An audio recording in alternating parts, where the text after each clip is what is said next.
According to data from the state, 2 of the counties with the highest numbers of drug overdoses that ended up in the emergency department this past September were DeKalb and Gwinnett counties. But drug overdoses, especially fentanyl ODs, are a problem all over the state. In Carroll County, a judge has just used a new state law to sentence 2 people to decades in prison for selling the drug to a man who died. Fox 5's Kevyn Stewart is live in Carroll County with the story. Kevin?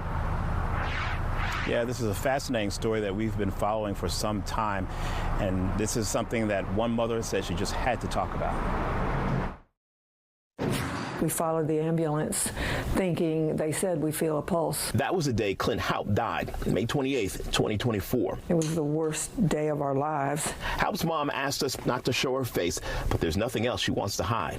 A demon of drugs was on his back. But Stacey Dobbs and Brittany Ridley admitted in court in a negotiated plea to selling her son fentanyl. She found the evidence on his phone and a message from Ridley. I have money to spend, and she texted back how much, and he said $100. Prosecutors secured video evidence at the Paradise Carrollton apartments of a drug transaction.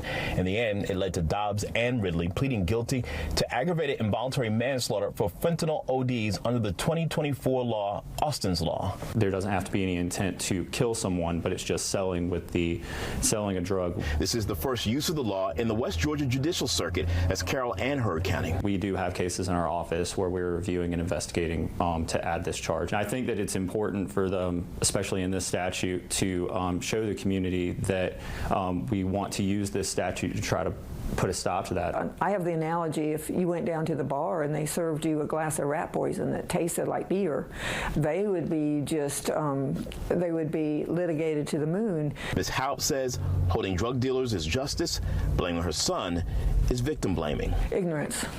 I think that it hasn't affected their personal circle.